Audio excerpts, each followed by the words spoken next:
आज हम सॉल्व करेंगे यूपी पुलिस परीक्षा जो 2024 18 जून को सेकंड पाली में हुई है उसको देखेंगे। केवल मैं आंसर की देखेंगे, इसका सलूशन बाद में देखेंगे, ठीक है। पहला क्वेश्चन है, मोहन ने 17वीं पारी में 97 रन बनाए और इस तरह उसका औसत 3 बढ़ गया। 17वीं पारी के बाद उसका औसत ज्ञात कीजिए। तो इसका आंसर क्या हो जाएगा, डी मतलब 49। अगला क्वेश्चन है कि 30 आदमी एक काम को 16 दिनों में पूरा कर सकते हैं। उनके काम शुरू करने के 6 दिन बाद 15 और आदमी उसके साथ जुड़ गए। अब उन्हें शेष कार्य पूरा करने में कितने दिन लगेंगे? तो ये लगेंगे 20 सही 3 दिन, मतलब 20/3। फिर अगला क्वेश्चन है कि एक विक्रेता ने जो है 10 रुपये में 6 केले खरीदे और उन्हें 6 में 4 के हिसाब से बेच दिया। उसका लाभ या हानि प्रतिशत? तो इसका आंसर हो जाएगा 10% हानि। अगला क्वेश्चन है कि कौन सी वार्षिक किस्त 12% साधारण ब्याज पर 3 वर्षों में दे 1260 का कर्ज उतार देगी? तो क्या इसका आंसर हो जाएगा 375। अगला क्वेश्चन है, मनन ने एक व्यवसाय में 76,000 का निवेश किया। कुछ महीनों के बाद विवेक जो है 57,000 के साथ उसके साथ जुड़ गया। वर्ष के अंत में कुल लाभ उनके बीच 2:1 के अनुपात में विभाजित किया गया। विवेक कितने महीने बाद व्यवसाय से जुड़ा? तो ये 4 आंसर हो जाएगा। अगला क्वेश्चन है कि एक सीरीज दिया है, कह रहा है कि इसके बीच कितने पद हैं? तो इसका आंसर 25। फिर है 2 वर्गों का परिमाप जो है 52 सेंटीमीटर और 20 सेंटीमीटर है। तीसरे वर्ग का परिमाप ज्ञात कीजिए जिसका क्षेत्रफल इन दोनों वर्गों के क्षेत्रफल के अंतर के बराबर है। तो इसका आंसर हो जाएगा 48 सेंटीमीटर। फिर अगला क्वेश्चन आया था कि एक आदमी 9 किलोमीटर प्रति घंटा की गति से चलते हुए एक पुल को 15 मिनट में पार करता है। पुल की लंबाई मीटर में कितनी होगी? तो ये हो जाएगा 2250। अगला क्वेश्चन है, 9 से 13 एक तालिका दी है, उसको पढ़ के आंसर दीजिए। कर जनवरी से अप्रैल तक कंपनी एस द्वारा बेचे गए उत्पादों की संख्या में लगभग कितने प्रतिशत की वृद्धि हुई है? तो यह 64.71% की। फिर अगला क्वेश्चन है, एक सेकंड, ये कौन सा था? 9, हाँ 10 नंबर का क्वेश्चन है कि जनवरी और मई में मिलाकर कंपनी क्यू द्वारा बेचे गए उत्पादों की कुल संख्या और समान महीनों में मिलाकर कंपनी आर द्वारा बेचे गए उत्पादों की कुल संख्या के बीच कितना अंतर है? तो हो जाएगा 85। अगला क्वेश्चन है, मार्च, अप्रैल और मई में मिलाकर कंपनी टी द्वारा बेचे गए उत्पादों की कुल संख्या में से 32% माइल्ड स्टील से बने थे।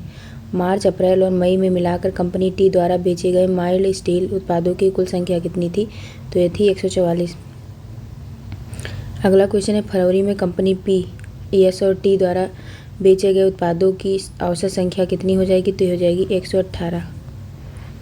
फिर अगला क्वेश्चन है, मार्च में कंपनी पी और आर द्वारा बेचे गए उत्पादों की कुल संख्या का अप्रैल में उन्हीं कंपनियों द्वारा बेचे गए उत्पादों की कुल संख्या से अनुपात क्या है? तो ये हो जाएगा 59 से 80।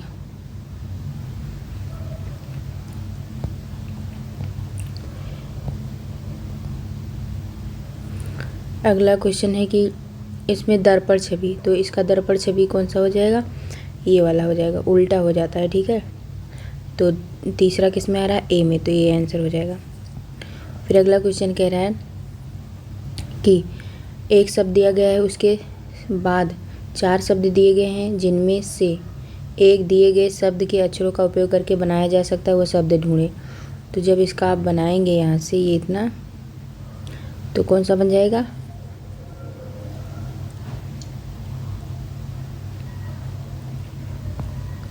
एक सेकेंड,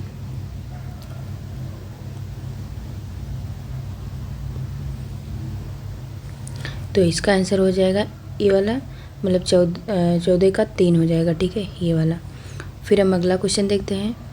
क्वेश्चन है कि निम्नलिखित प्रश्न में से एक शब्द दिया गया है, उसके बाद 4 शब्द दिए गए हैं जिनमें से एक जो है दिए गए शब्द के अक्षरों का उपयोग करके बनाया जा सकता है। तो क्या हो जाएगा? फिर से बताने लगे हैं, इसमें थोड़ा डाउट लग रहा था इसलिए।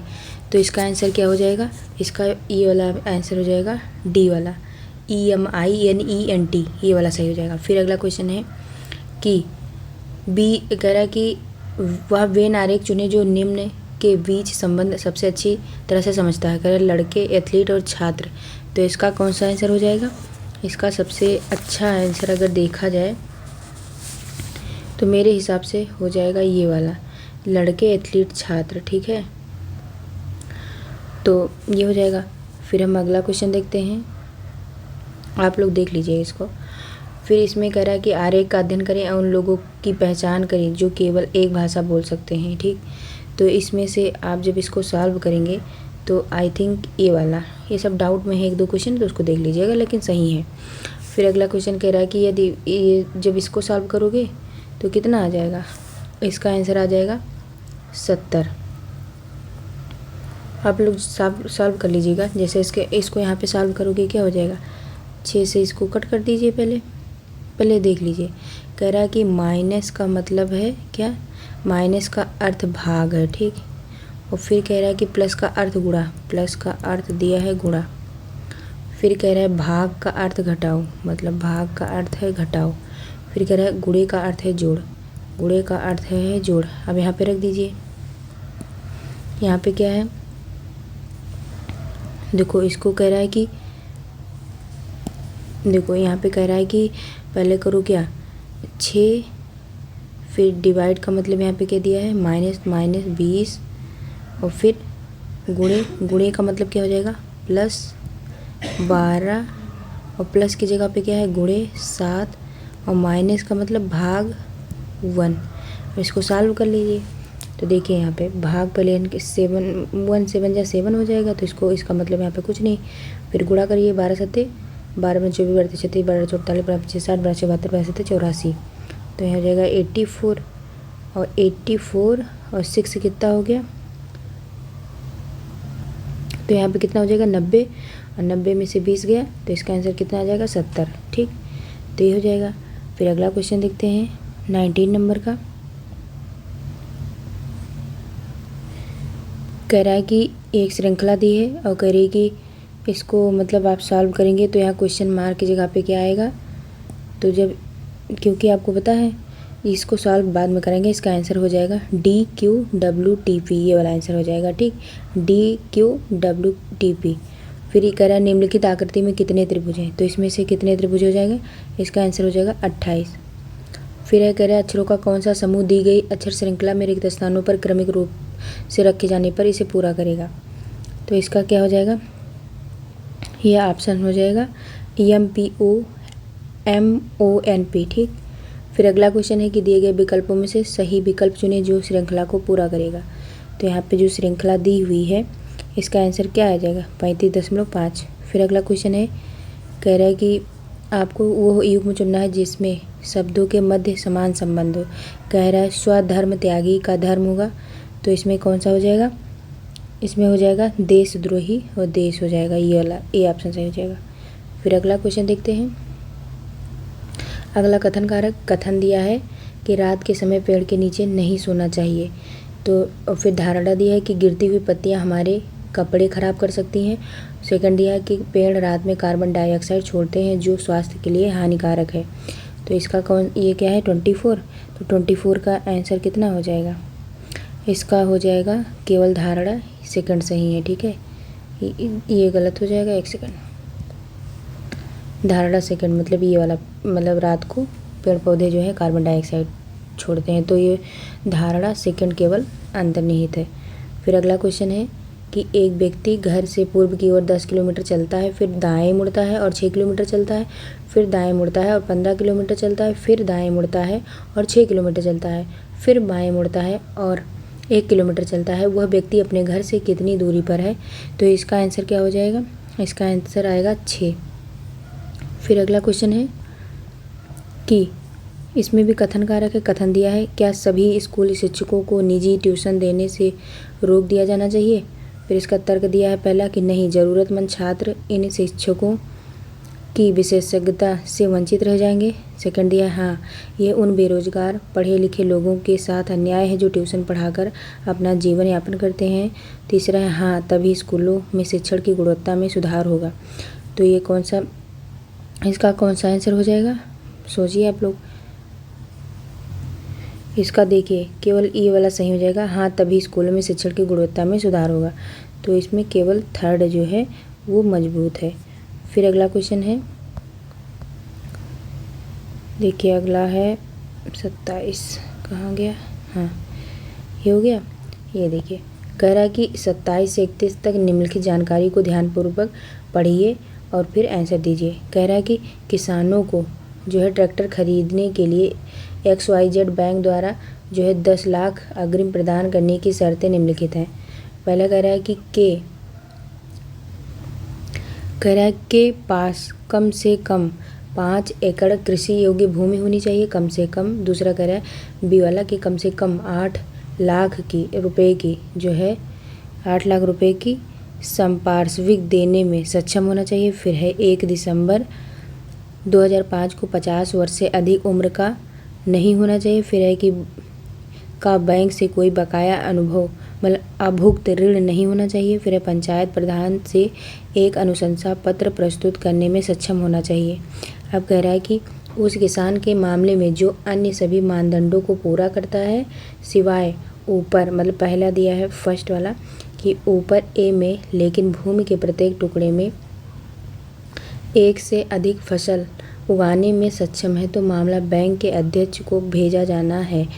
अब सेकंड कह रहा है कि ऊपर जो डी वाला ऑप्शन दिया है उसमें कह रहा है लेकिन बैंक में उसकी जो कम से कम 4 लाख की जो सावधि जमा है तो मामला बैंक के महाप्रबंधक को भेजा जाना है। नीचे दिए गए प्रत्येक प्रश्न में एक किसान की विस्तृत जानकारी दी गई है। आपको प्रत्येक मामले में प्रदान की गई जानकारी का सावधानीपूर्वक अध्ययन करना है और ऊपर दी गई जानकारी और शर्तों के आधार पर निम्नलिखित में से कोई एक कार्यवाही करनी होगी। आपको प्रत्येक प्रश्न में दी गई जानकारी के अलावा कुछ भी नहीं मानना है। ये सभी मामले आपको 1 दिसंबर 2005 की स्थिति के अनुसार दिए गए हैं। ठीक, तो इसका आंसर कौन सा हो जाएगा। अभी आप पढ़िए क्वेश्चन, ठीक है। कह रहा है कि एक सेकंड, आप क्वेश्चन पढ़िए, ठीक है। कह रहा है दिग्विजय का जन्म 8 नवंबर 1956 को हुआ था। उन्होंने पंचायत प्रधान से एक अनुशंसा पत्र प्राप्त किया। उसके पास भूमि के प्रत्येक टुकड़े में 2 फसलों वाली 4 एकड़ कृषि योग्य भूमि है। वो संपार्श्विक के रूप में 8 लाख गिरवी रख सकते हैं। उन पर बैंक का कोई बकाया कर्ज ऋण नहीं है। तो क्या हो जाएगा इसका आंसर हो जाएगा मामला बैंक के महाप्रबंधक को भेजा जाना चाहिए क्योंकि ये ऊपर की सारी अहर्ताएँ पूरा करता है इसलिए। फिर अगला क्वेश्चन है, कह रहा है रमन पंचायत प्रधान से एक अनुशंसा पत्र प्राप्त कर लिया है। उसके पास 7 एकड़ कृषि योग्य भूमि है और वो 8 लाख की संपार्श्विक दे सकते हैं। उनका जन्म 4 जुलाई 1955 को हुआ था। उन पर बैंक का कोई बकाया कर्ज ऋण नहीं है। तो कह रहा है इसका आंसर क्या हो जाएगा, इसका हो जाएगा अग्रिम नहीं प्रदान किया जाएगा। ठीक, बी ऑप्शन हो जाएगा, अग्रिम नहीं प्रदान किया जाएगा क्योंकि इसकी जो ऊपर की अहर्ताएँ दी हैं उसको ये फुलफिल नहीं करता है। फिर अगला क्वेश्चन है,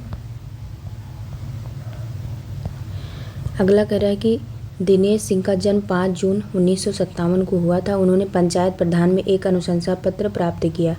उनके पास 9 एकड़ कृषि योग्य भूमि है और वो उनकी 6 लाख की सावधि जमा के भी अतिरिक्त 8 लाख की संपार्श्विक गिरवी रख सकते हैं। उन पर 4 लाख का बकाया कर्ज ऋण है। तो इसका कौन सा आंसर हो जाएगा, इसका हो जाएगा मामला बैंक के महाप्रबंधक को भेजा जाएगा। क्यों, क्योंकि ये जो है सारी अहर्ताएँ फुलफिल करता है जो नोटिफिकेशन ऊपर पढ़े वो भी। फिर क्वेश्चन है कि विनोद राय का जन्म 3 फरवरी 1956 को हुआ था। उनके पास 6 एकड़ कृषि योग्य भूमि है। उन्होंने पंचायत प्रधान द्वारा जारी किया गया एक अनुशंसा पत्र सौंपा है। वो 10 लाख रुपए से अधिक की संपार्श्विक गिरवी रख सकते हैं। उन पर बैंक का कोई बकाया कर्ज ऋण नहीं है। तो इसका आंसर क्या हो जाएगा? इसमें देखो ये जो बी वाला है और डी वाला ये दोनों हमको सही लगता है, ठीक। तो ये नहीं होगा, आप डी को मानिए, ठीक है, इसको हटा दीजिए। आप इसके डी को ही मानिए, मतलब अग्रिम प्रदान किया जाएगा, क्योंकि ये जो है जो अभी ऊपर पढ़े हैं वो निर्देशों को फॉलो करता है। फिर ये अगला क्वेश्चन है, कि कह रहा है कि अभिषेक राठी के पास 6 एकड़ कृषि योग्य भूमि है। उन्होंने पंचायत प्रधान से अनुशंसा पत्र प्राप्त किया है। उन पर बैंक का कोई बकाया कर्ज ऋण नहीं है। वो अपनी पूरी भूमि पर 2 फसलें उगाते हैं। वो जो है 6 लाख से अधिक संपार्श्विक प्रदान कर सकते हैं। तो इसका आंसर हो जाएगा अग्रिम प्रदान किया जाएगा, क्योंकि वो सारी चीज़ें फुलफ़िल करते हैं। फिर अगला क्वेश्चन है, आप एक पुलिस अधिकारी के रूप में तैनात हैं। फिर कह रहा है एक कॉलेज परिसर में छात्र राजनीतिक समूहों के बीच हिंसक झड़पें जो है शुरू हो गई। प्रभारी अधिकारी के रूप में आप क्या करेंगे? तो क्या करेंगे यहाँ हम लोग करेंगे क्या? मध्यस्थता प्रयास में छात्र नेताओं को शामिल करना चाहिए। फिर देखो ये वाला सही है और ये भी मुझे सही लगता है। तो ज़्यादातर यही है इसमें कि सार्वजनिक व्यवस्था को भंग करने के लिए भड़काने वालों को बिना वारंट के गिरफ्तार करना चाहिए। तो ये वाला सही लगता है, कभी जो है निगेटिव आंसर नहीं देने चाहिए। तो ये वाला सही हो जाएगा, ठीक है। फिर अगला क्वेश्चन है कि आप एक पुलिस अधिकारी के रूप में तैनात हैं। आप एक 10 वर्षीय बच्चे को एक व्यस्त चौराहे पर भीख मांगते हुए देखते हैं। भारत के किशोर न्याय कानूनों के अनुसार आप क्या करेंगे? तो हम उसे क्या करेंगे? उसे सरकारी किशोर आश्रय गृह में ले जाना चाहिए। फिर अगला क्वेश्चन है कि आप एक पुलिस अधिकारी के रूप में तैनात हैं। अस्पतालों में नवजात शिशु की चोरी की और मामले को रोकने के लिए आप क्या करेंगे? तुम क्या करेंगे? लेबर रूम में प्रवेश और निकास के आसपास सीसीटीवी फीड का विश्लेषण करना चाहिए।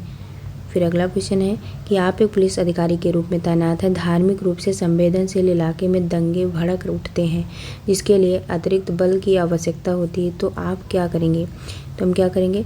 सुलह और शांति की अपील करने के लिए समुदाय और बुजुर्गों के साथ बात करनी चाहिए। फिर अगला क्वेश्चन है कि आप एक जांच अधिकारी हैं। दंगे के आरोपी एक राजनीतिक नेता ने पदोन्नति की पेशकश करते हुए आरोप वापस लेने का अनुरोध किया। तो आपको क्या करना चाहिए? तो क्या कहेंगे कि जो है प्रक्रियाओं के अनुसार निष्पक्ष जांच करनी चाहिए। फिर अगला क्वेश्चन है कि आप एक महानगरीय शहर के एक पुलिस स्टेशन के जो हैं वरिष्ठ प्रभारी निरीक्षक हैं। आप अपने क्षेत्र में कानून व्यवस्था बनाए रखने और अपराधों को रोकने के लिए कड़ी मेहनत कर रहे हैं। हालांकि कुछ प्रशासनिक कारणों से आपको ट्रैफिक पुलिस इकाई में स्थानांतरित कर दिया जाता है, जहां आपको यातायात प्रवाह का प्रबंधन करना और नियमों को लागू करना होता है। आपको लगता है कि यह आपके कौशल और अनुभव की बर्बादी है। आपको क्या करना चाहिए? तुम क्या करेंगे? नई भूमिका को अपनाना चाहिए और यातायात प्रबंधन के कौशल और चुनौतियों को सीखना चाहिए। फिर अगला क्वेश्चन है कि संगठित अपराधियों के खिलाफ संगठित अपराधियों के खिलाफ एक उच्च जोखिम वाले ऑपरेशन के बीच में आपको पता चलता है कि आपके जीवन साथी को उन्नत चरण का कैंसर हुआ। तो आप क्या करेंगे? तो क्या करेंगे? ऑपरेशन के कुछ नियोजन क्षेत्रों को रणनीतिक रूप से सौंपना चाहिए। तो ये वाला ऑप्शन सही हो जाएगा। फिर अगला क्वेश्चन है कि बम विस्फोट स्थल की जांच करते समय आपको नियतकालिक प्रस्फोटक के रूप में इस्तेमाल किया गया एक क्षतिग्रस्त मोबाइल फ़ोन मिलता है। तो आप क्या करेंगे? तुम क्या करेंगे? एंटी स्टैटिक दस्तानों का उपयोग करके हैंडलिंग से पहले मूल विस्फोट स्थिति की तस्वीर लेनी चाहिए। फिर अगला क्वेश्चन है कि एक पुलिस अधिकारी के रूप में आप घरेलू हिंसा से पीड़ित किसी महिला की शिकायत का जवाब देते हैं तो उसे अन्य रिपोर्ट किए गए हमले के मामलों के समान समझना चाहिए। ठीक। फिर अगला क्वेश्चन है, एक पुलिस अधिकारी के रूप में आपको अल्पसंख्यक समुदाय के खिलाफ प्रोफाइलिंग, पक्षपात का आरोप लगाते हुए विरोध का सामना करना पड़ता है तो आप क्या करेंगे? कार्यान्वयन अंतराल को समझने के लिए सामुदायिक चर्चाएं आयोजित करनी चाहिए। फिर अगला क्वेश्चन है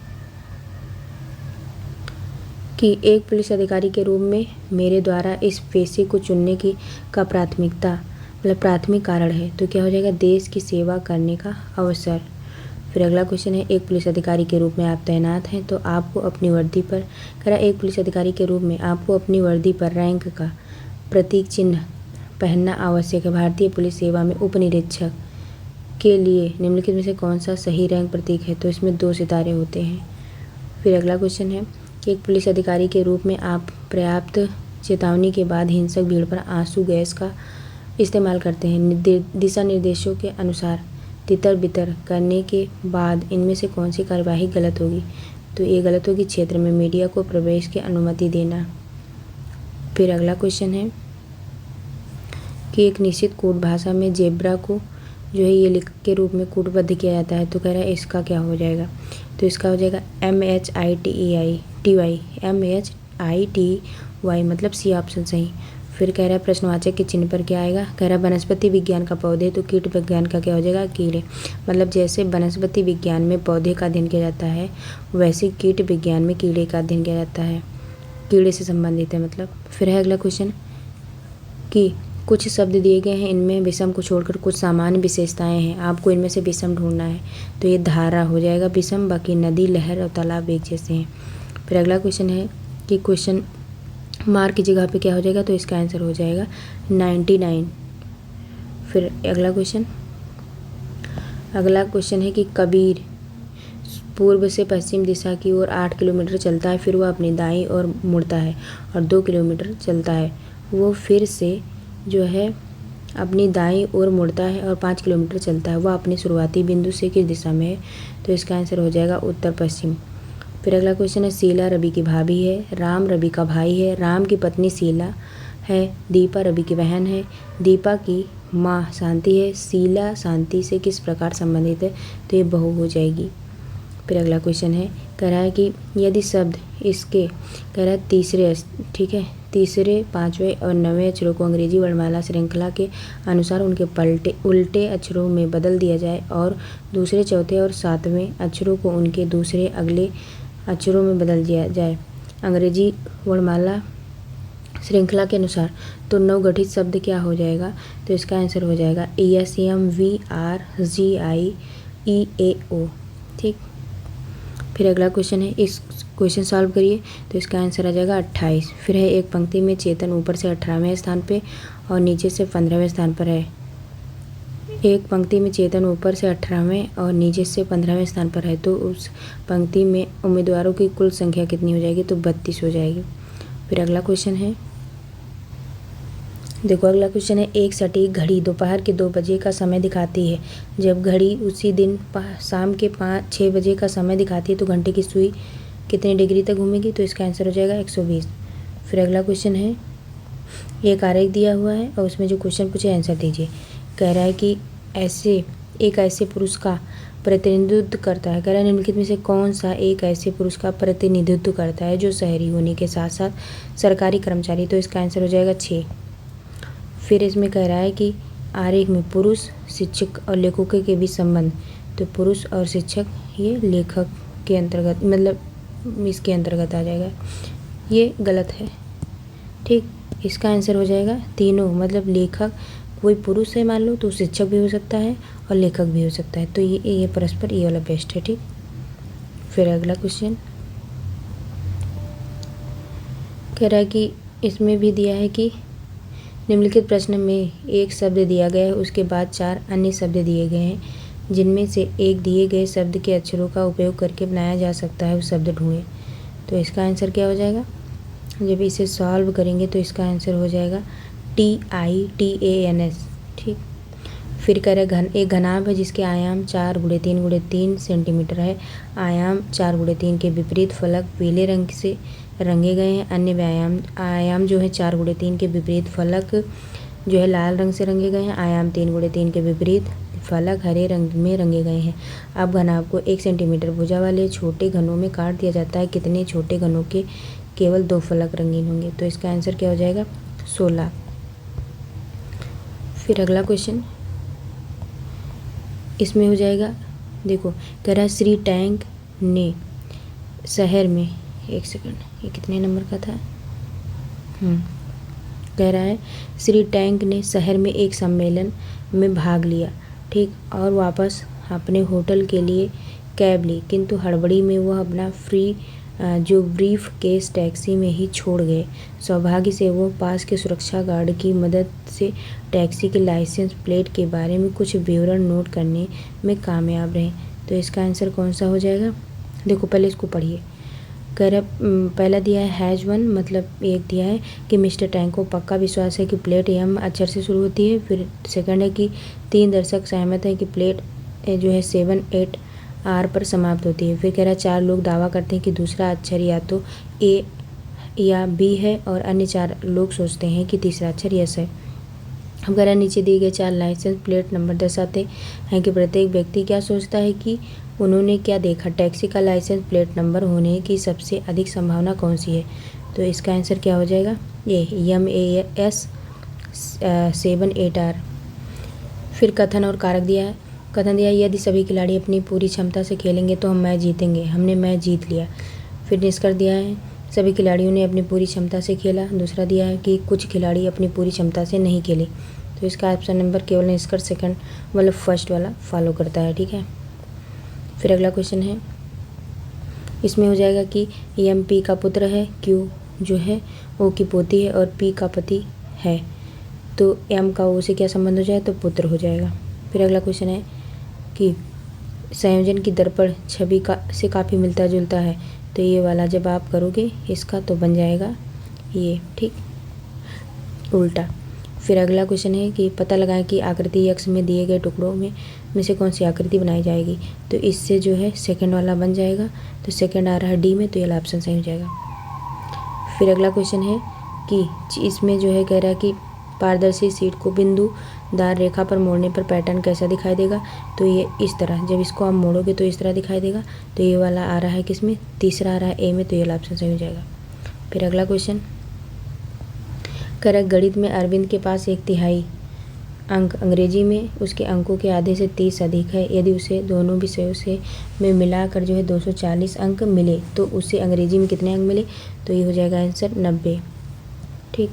फिर अगला क्वेश्चन है कि सही विकल्प कह रहा है कि सार्थक क्रम लगाइए। तो सबसे पहले हो जाएगा क्या? बुखार, बुखार के बाद क्या होगा? डॉक्टर के जाएंगे, डॉक्टर के बाद क्या हो जाएगा? निदान डॉक्टर बताएगा। फिर निदान के बाद क्या हो जाएगा? नुस्खा लिखना, वो जो लिखेंगे दवाई। फिर 5वां क्या है? दवा लोगे। तो हो जाएगा ये आ जाएगा 21, 43, 5। फिर इसमें कह रहा है कि वह आकृति चुनें जो अन्य से भिन्न है, तो इसमें से ये आकृति भिन्न है, ठीक है, दूसरे डी में आ रहा है, तो ये वाला हो जाएगा। फिर कह रहा है एक पुस्तक में जो है 300 पृष्ठ है और प्रत्येक पृष्ठ में 10 शब्दों की 20 पंक्तियां हैं, तो पुस्तक में कुल कितने शब्द हैं? तो इसमें हो जाएगा कितने? 60,000, इकाई दहाई सैकड़ा हज़ार, तो 60,000, ठीक है। फिर अगला कह रहा है कौन सा अम्ल सिरके में मौजूद है? तो सिट्रिक। फिर अगला कह रहा है मामूली चीज़ों का देवता मतलब the God of small things निम्नलिखित में से किस प्रसिद्ध लेखक द्वारा लिखा गया था? तो अरुंधति राय द्वारा। फिर अगला क्वेश्चन है कि अनुच्छेद 64 भारत के संविधान के अनुच्छेद 64 से लेकर 89(1) के तहत निम्नलिखित में से कौन सा राज्यसभा का पदेन सभापति है? तो राष्ट्रपति। फिर कह रहा है कि कौन सा दिन भारत में राष्ट्रीय युवा दिवस के रूप में मनाया जाता है? तो 12 जनवरी। फिर अगला क्वेश्चन है कि भारत में बाल संरक्षण और कल्याण के लिए आपातकालीन टोल फ्री हेल्पलाइन नंबर क्या है? तो ये 1098। फिर है कि हम्पी नृत्य उत्सव कौन से राज्य का है? तो ये कर्नाटक। फिर अगला क्वेश्चन है कि किस मंत्रालय के पास जनसंचार के विभिन्न माध्यमों और प्रिंट मीडिया के विनियमन के माध्यम से सरकारी नीतियों, योजनाओं और कार्यक्रमों के बारे में जानकारी प्रसारित की जिम्मेदारी है? तो सूचना और प्रसारण मंत्रालय। फिर अगला क्वेश्चन है कि राष्ट्रीय विषाणु विज्ञान संस्थान निम्नलिखित में से किस स्थान पर स्थित है, तो पुणे। फिर अगला क्वेश्चन है कि किस वायसराय ने ब्रिटिश शासन के दौरान बंगाल का विभाजन किया, तो लॉर्ड कर्जन। फिर अगला क्वेश्चन है कौन सा उत्तर प्रदेश राज्य में सर्वोच्च रैंकिंग वाले पुलिस अधिकारी हैं, तो डीजीपी पुलिस महानिदेशक। फिर अगला क्वेश्चन है कि वो खाता जो केवल चालू वित्तीय वर्ष से संबंधित है इसमें शामिल है, तो इसमें से ये इसका हमें आंसर नहीं पता चला, तो इसको आप लोग देख लेंगे। फिर कह रहा है मथुरा के पास मठ के एक मंदिर में किन शासकों की विशाल मूर्तियाँ प्रतिष्ठापित जो है की गई हैं, तो मौर्य। फिर अगला क्वेश्चन है कि मोगाओ गुफाएं जिन्हें हजारों बुद्धों की गुफाएं भी कहा जाता है निम्नलिखित में किस देश में स्थित है, तो ये चीन में। फिर अगला क्वेश्चन है कि व्यावसायिक उपयोग के लिए सब्जियां, फूल और फल उगाना निम्नलिखित में से किस नाम से जाना जाता है, तो ये हार्टिकल्चर। फिर अगला क्वेश्चन है कि भारत के किस बंदरगाह को अरब सागर की रानी के नाम से जानते हैं, तो ये कोच्चि। फिर है कि वर्ष 2011 में भारत में जनगणना कार्य कितने चरणों में किया गया, तो ये अच्छा क्वेश्चन है, 2। फिर अगला क्वेश्चन है कि 2006 में संयुक्त राष्ट्र मानवाधिकार आयोग का नामकरण बदल दिया गया और इसका नाम बदलकर निम्नलिखित में से क्या रखा गया, तो ये मानवाधिकार परिषद।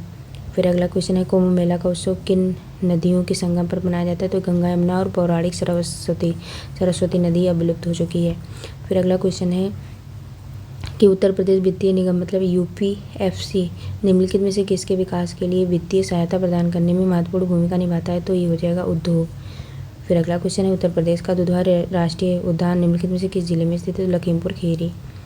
फिर अगला क्वेश्चन कि NIA का पूर्ण रूप है, तो हो जाएगा नेशनल इन्वेस्टिगेशन एजेंसी, ठीक।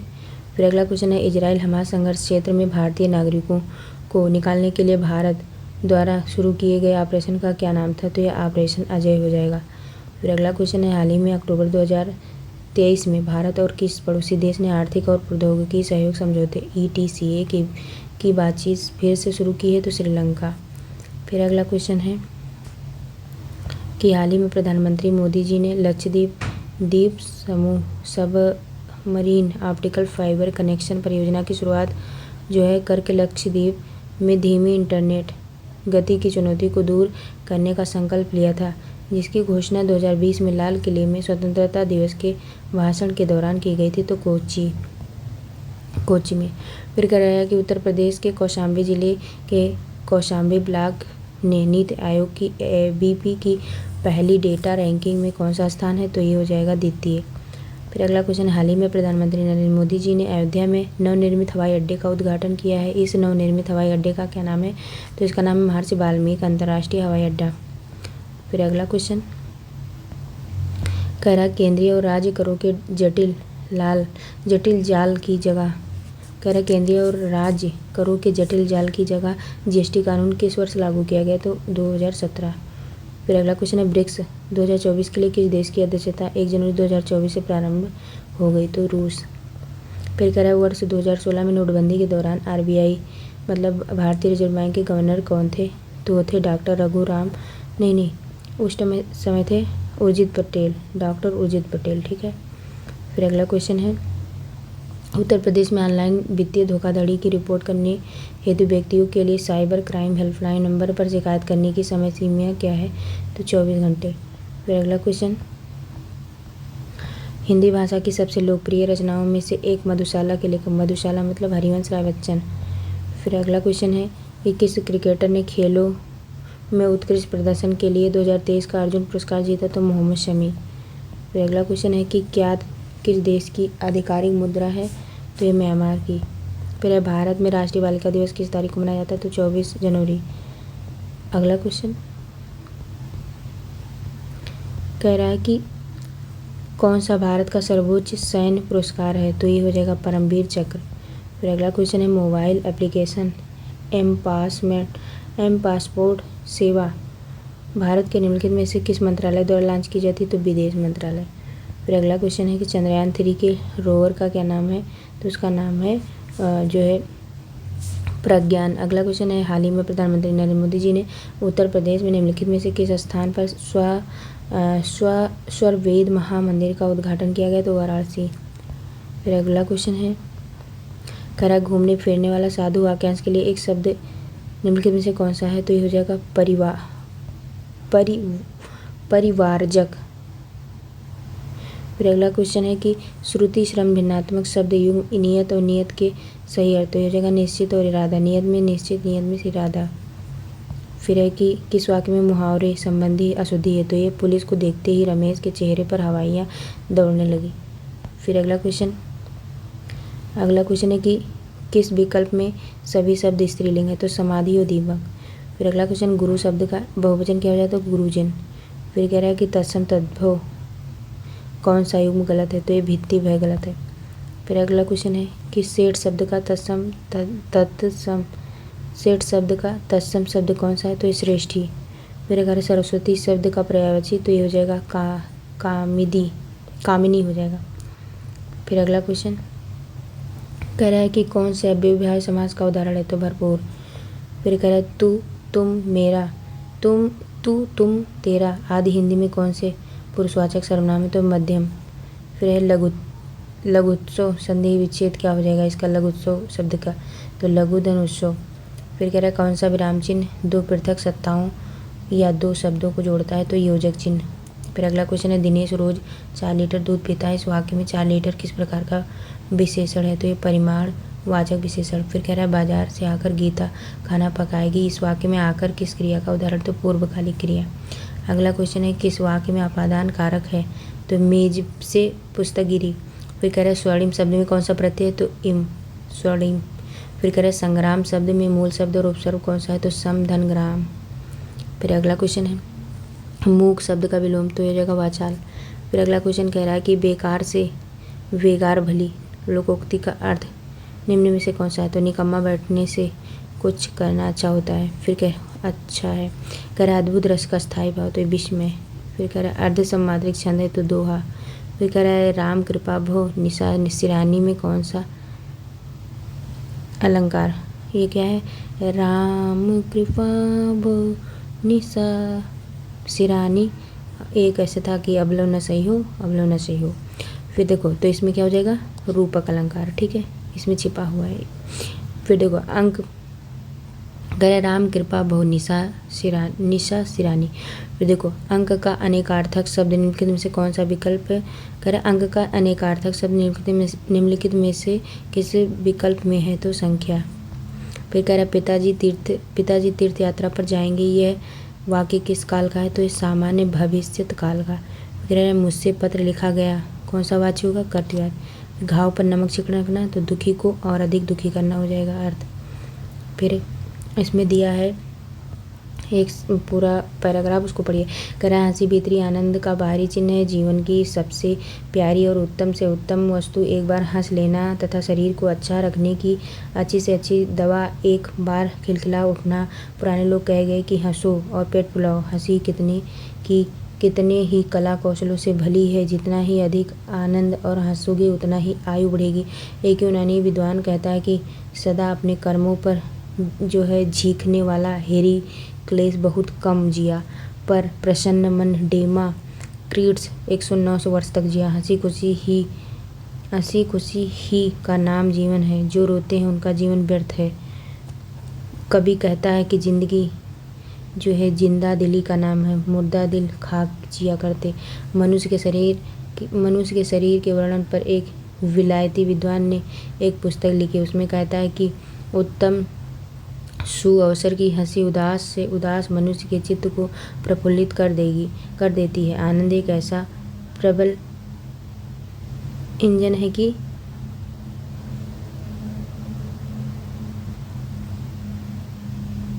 कि उससे शोक और दुख की दीवारों को ढहा सकते हैं। प्राण रक्षा के लिए सदा देशों में उत्तम से उत्तम उपाय मनुष्य के चित्त को प्रसन्न रखता है।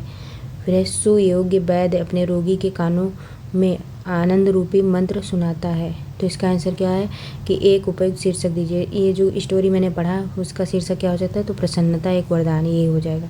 फिर कह रहा है हंसी भीतरी आनंद का बाहरी चिन्ह है, आशय स्पष्ट कीजिए। तो हंसी का आनंद अंदर और बाहर दोनों जगह प्रकट होता है। फिर अगला क्वेश्चन है कि आनंद को प्रबल इंजन क्यों कहा गया, तो वह जीवन से शोक और दुख दूर करता है। फिर है सुयोग्य वैद्य रोगी के लिए क्या करता है, तो आशा और उल्लासमय वचनों द्वारा कानों को आनंदित करता है। फिर अगला क्वेश्चन है प्रफुल्लित शब्द में कौन सा उपसर्ग है, तो प्र। फिर कह रहा है निम्नलिखित में से कौन सा शब्द क्रिया विशेषण है, तो धीरे धीरे। फिर कह रहा है कृष्ण शब्द का पर्यायवाची कौन सा है, तो मुरारी। फिर कह रहा है श्रुति सम भिन्नार्थक शब्द पानी और पानी का अर्थ क्या है, तो जलहात। फिर कह रहा है जो सदा दूसरों पर संदेह करता है, इस वाक्यांश के लिए सही शब्द कौन सा है, तो संकालु। फिर अगला क्वेश्चन है कामसूत्र किसकी रचना है, तो ये जो है वात्स्यायन की। फिर कबीर की कृति कौन सी है, कबीर जी की, तो ये हो जाएगा बीजक। मैथिली भाषा के प्रसिद्ध कवि कौन है, तो ये हो जाएगा विद्यापति। फिर अगला क्वेश्चन है कह रहा है दो संख्याओं का एचसीएफ 11 और उसका एलसीएम 609 है, यदि एक संख्या 77 है तो दूसरी क्या हो जाएगी, तो ज्ञात करेंगे तब हो जाएगा 87, सॉल्व कर लीजिएगा। फिर कह रहा है एक धनराशि को अभय बीना चंदन और दिव्या के मध्य जो है बीज 5:2:4:3 के अनुपात में वितरित किया जाना है। यदि चंदन को दिव्या से जो है 500 अधिक प्राप्त होते हैं तो बीना का हिस्सा कितना होगा, तो हो जाएगा इसका 1000। फिर अगला क्वेश्चन है कि गेहूं की कीमत में 6.4% की कमी के कारण एक आदमी जो है 135 में 1 किलो जो है 1 किलो अधिक खरीद पाता है। प्रति किलोग्राम गेहूं की मूल दर कितनी हो जाएगी, तो हो जाएगी 9। फिर अगला क्वेश्चन है जब 7 की पावर 7 को 4 से विभाजित किया जाए तो शेषफल ज्ञात कीजिए, तो इसका आंसर 3 हो जाएगा। फिर जब इसको आप सॉल्व करेंगे तो आंसर आ जाएगा 78। फिर है कि मूल्यांकन करिए, तो मूल्यांकन करिए, इसको जब सॉल्व करेंगे तो इसका आंसर आ जाएगा 17.4274। तो ये पूरा पेपर था। तो आज के लिए इतना ही। अगर आप लोग को ये सोल्यूशन अच्छा लगा तो प्लीज़ सभी लोग लाइक कर दीजिए और सब्सक्राइब कर दीजिए। तो जय हिंद, जय भारत।